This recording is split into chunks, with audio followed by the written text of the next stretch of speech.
I'm Zoe Cunningham and I'm here with Mike Williams, who is a UK backgammon player.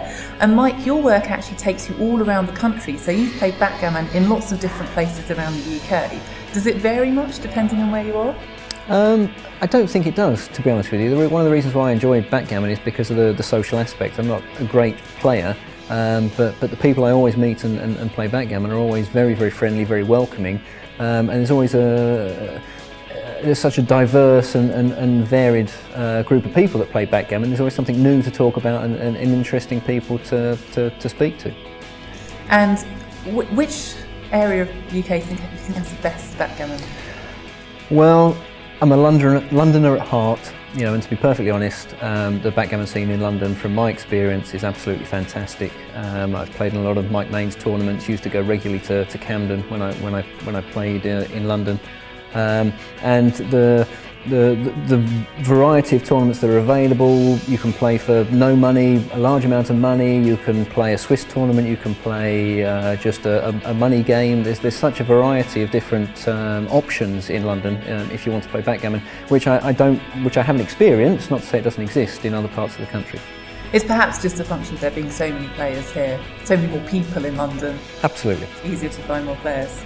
And you've played internationally as well, haven't you? Yes, we do like to go to different tournaments abroad. It's a nice way to sort of mix a holiday with playing backgammon and to see some faces that you only see maybe once a year at the different tournaments. So yes, we've played in Denmark, we've played once in Monte Carlo, but it is very much a holiday, and play some backgammon whilst being on holiday. Maybe play some backgammon on the beach?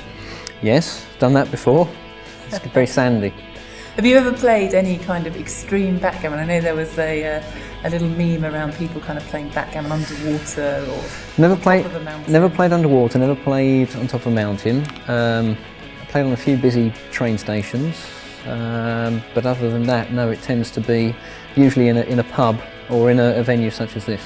Do you find it difficult going to tournaments in other countries with people speaking different languages? Does that get in the way of playing backgammon? No, not at all. I think backgammon is it's a universal language in itself. But the majority of people do speak English. But whenever I go abroad, I try and learn the basics. Please, thank you, hello, so you can at least start a conversation with somebody. But my experience is that the majority of people do speak English, or to a level that you can communicate, and if you make the effort in their language, you can usually understand each other. Yeah. Have you ever had to learn, can I have a game of backgammon in another language? No. and if you tested me, I wouldn't be able to tell you. You get your board out and you point. Exactly, absolutely.